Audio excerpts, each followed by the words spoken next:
How's it going, everyone? DC Fan 99. I'm back a lot sooner than I thought I would be. Still enjoying my summer break and all of that. But I just wanted to come on and sort of give my perspective, my 2 cents about this whole running back thing, because whenever there's a huge league-wide conversation like the whole national anthem thing, it always starts with two sides, like two sides that are either extremely over here or extremely over there. And so everyone's running to their side immediately as usual. But I just want to sort of say some things about it. So the NFL running backs, I'm sure you all know by now, its peak conversation was yesterday. NFL running backs are unhappy because Josh Jacobs, Tony Pollard, and Saquon Barkley, none of them got contracts yesterday. None of them got the extensions that they were looking for. Tony Pollard, I think he knew. I don't think he's really taking it hard at all. I think he knew that he wasn't going to get an extension just because of his really nasty injury in the divisional round, which a lot of Cowboy fans I think have forgotten about. And that's like the first major injury of his career, so we just kind of want to wait and see how he does, this upcoming season, yada yada yada. But Saquon Barkley and Josh Jacobs, let's talk about Saquon Barkley. Saquon Barkley is, well, first of all, the running back position is the position that if all else fails, give it to this guy, especially in short yardage situations, especially in first and goal and fourth and goal situations. That's when running backs really come up. They have a huge role in today's NFL in both the running and the passing game. And Saquon Barkley, he has gone through a lot of shit, a lot of turmoil with the New York Giants. He had to go through Ben McAdoo and Eli Manning. He had to go through Joe Judge and fucking Jason Garrett. He had to tolerate Daniel Jones when he was not doing good for them at all to start off. Some very just shitty moves in general by their management and the owner and all that. All the way up until now, and he's been very patient. He's been very tolerant with his team. He never, this is the first time he has ever made the headline in the off season, and that's a great thing. He's a player that, that gets along with everybody in the locker room, and the Giants fans love him, and he loves the Giants. There's a lot of loyalty. Josh Jacobs, same thing with him too. I mean, the Las Vegas Raiders, they're not exactly a dynasty team either. So he had to go through a lot of shit with them. And supposedly, I don't know if this is true, but supposedly he was sitting in the parking lot outside of the trainer's facility or outside of the Raiders facility so that if they got a deal done in time, he could run in immediately and sign it before the deadline. That is loyalty. And loyalty is supposed to get you a lot in the NFL. If I were to quote Simon Says, he says that the NFL is a what have you done for me lately kind of league. And Josh Jacobs, Tony Pollard, Saquon Barkley, those are guys that have done a lot for their teams and their organizations as of lately. And they're not being rewarded for it. They were able to do all the things I just mentioned, Saquon Barkley especially, under rookie contracts, making rookie money. And if they're going to be that tolerant, if they're going to be that patient and that loyal and contribute that much to your team, not just on the field but off the field, they deserve to be compensated. They deserve to be paid the money that they've deserved all these years. The issue, though, is the average career span for a running back is probably around 3 years. And Urinating Tree on Twitter, if you guys don't follow him on YouTube, he is my favorite sports YouTuber. Talks about everything. He made a tweet yesterday saying that teams used to be hesitant, but now they're reluctant to pay their running backs because they paid attention to the Pittsburgh Steelers and the Le'Veon Bell situation. They paid attention to the Dallas Cowboys and the Ezekiel Elliott situation and Todd Gurley and David Johnson. They got the money they wanted, but then they couldn't put together one or even two good seasons for their team after they signed that deal. So this puts teams in a tough spot, and it makes perfect sense for the fans' perspective and the team's perspective to just say, fuck these running backs. We can go pick up somebody in the second, third, or fourth, hell, maybe even the fifth round of the draft. Pick up somebody that can do just as much, if not more than you can, and get more bang of our buck, and they can do it longer because their body isn't worn down as much. This is where the business side of the NFL comes, unfortunately, it's a business. And what's especially unfortunate for these running backs is it is one of the most cutthroat businesses in the world. And so what's best for the team usually comes first. And fans are all behind this idea and this mentality of, fuck this player that has contributed so much and shown so much loyalty and trust and faith in your team all these years. Let's just pick up a rookie because the production will be, it could be the same and we'd be paying a lot less. It's a low risk, high reward scenario. Why wouldn't you want to roll that dice? But what NFL fans who are sprinting to the side of their team, and it makes sense because they've been a fan of the team before they even drafted the running back, what they fail to realize is that this isn't fucking Madden. This is real life. You're dealing with actual human beings here. And you're telling them that their faith and their loyalty and everything they've given to your franchise is not enough, and that, we can just pick up somebody that can do just as much, if not more than you can, with less money. It's not a foolproof plan. It's not a foolproof plan because that's asserting a very negative look or a very negative relationship between the front office or the owner and the locker room and the players.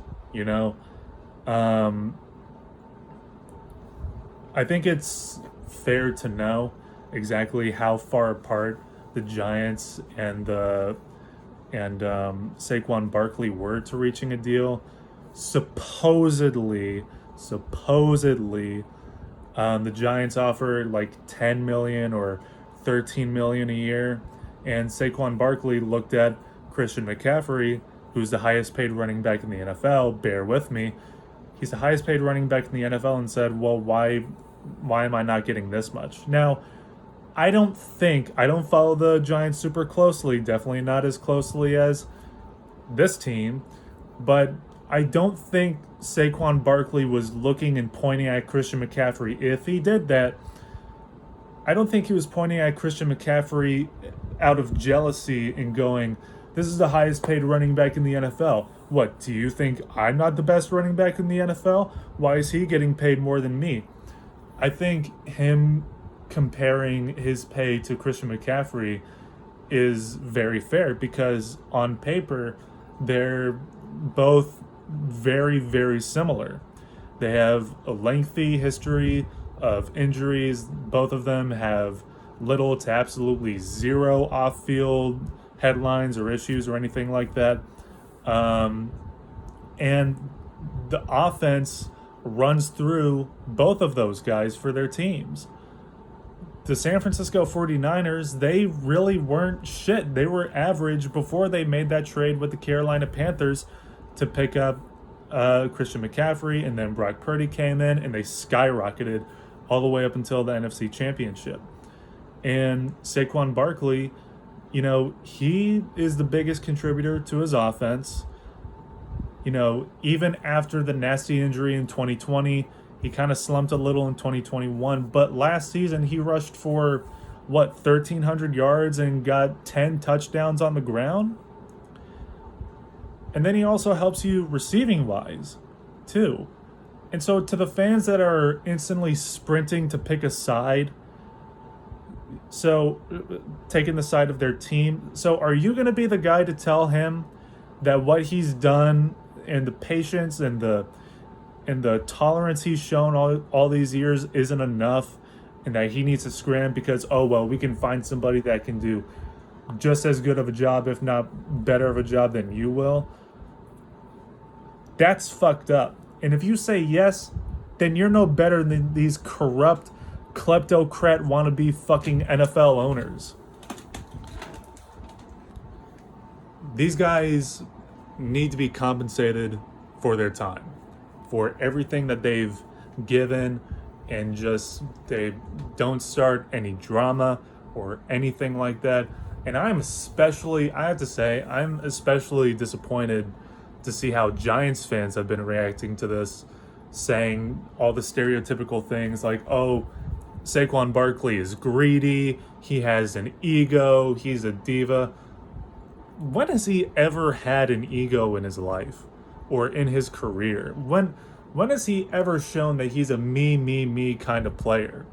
You got to understand what this guy has gone through, and yet he still wants to stick with Big Blue. And it makes perfect sense for the team, but you can't treat players like this. So that's just sort of my perspective. On one end, you have running backs screaming, "Fuck you, give us your money, we deserve your money anyway, so you're not wasting it.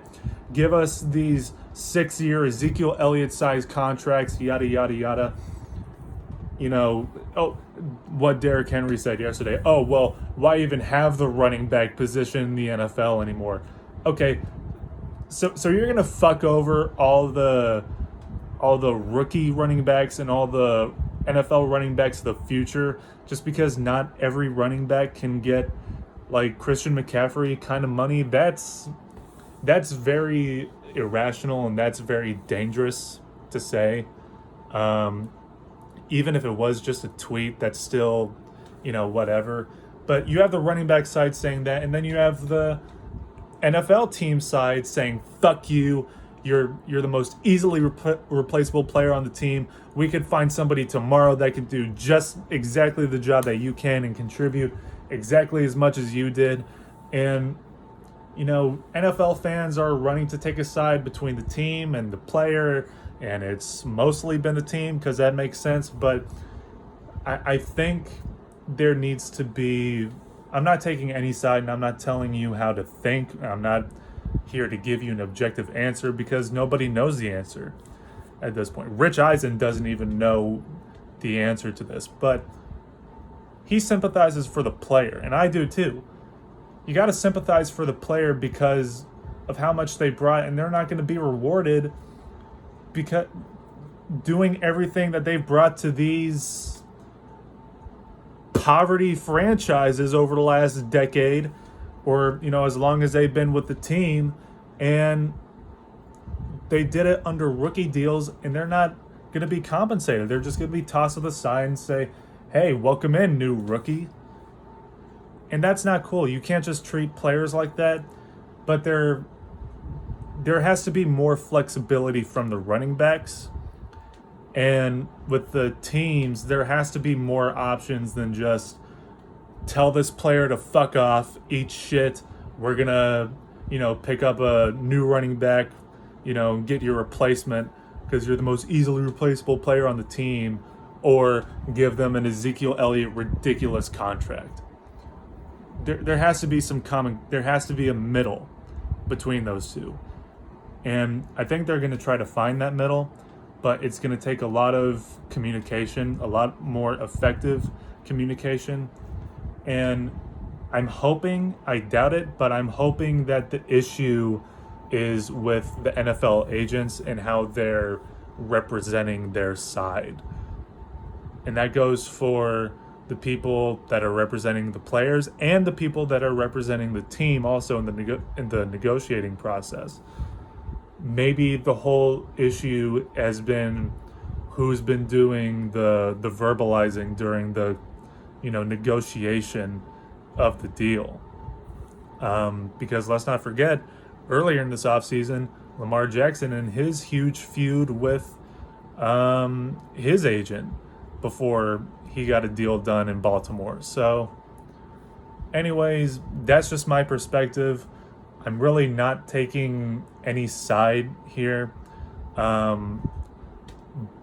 Both the team and the player need to show a lot more flexibility. And yeah, that's really all I got to say. And to the NFL fans, they're saying, fuck the players, they're being greedy. Look, this isn't Madden. You have to compensate them for their time and everything that they've given to your team, while also not overestimating how well they're going to do in the future. Because again, running backs' average career span in the league is like 3 or 4 years. So you can understand from the business side of things, you can understand where NFL teams are coming from, but there has to be a better answer. So let me know what you guys think. This is a very interesting conversation to be had here. Zach Martin just this morning said that he's going to hold out of training camp until he gets a better offer. Dallas Cowboys, you better throw everything in the fucking kitchen sink to keep him, because if he's not on the offensive line week 1, we are in huge trouble. And our already terrible offense over the last 2 years is going to get even more terrible if he's not in the starting lineup week 1. So, I mean, a veteran like him, losing a little bit of time in training camp, it might not mean that much, but it would benefit everybody if y'all just got it done. Okay, so let me know what you guys think. I'm going to follow this situation pretty closely. I'll see you all next time. Peace.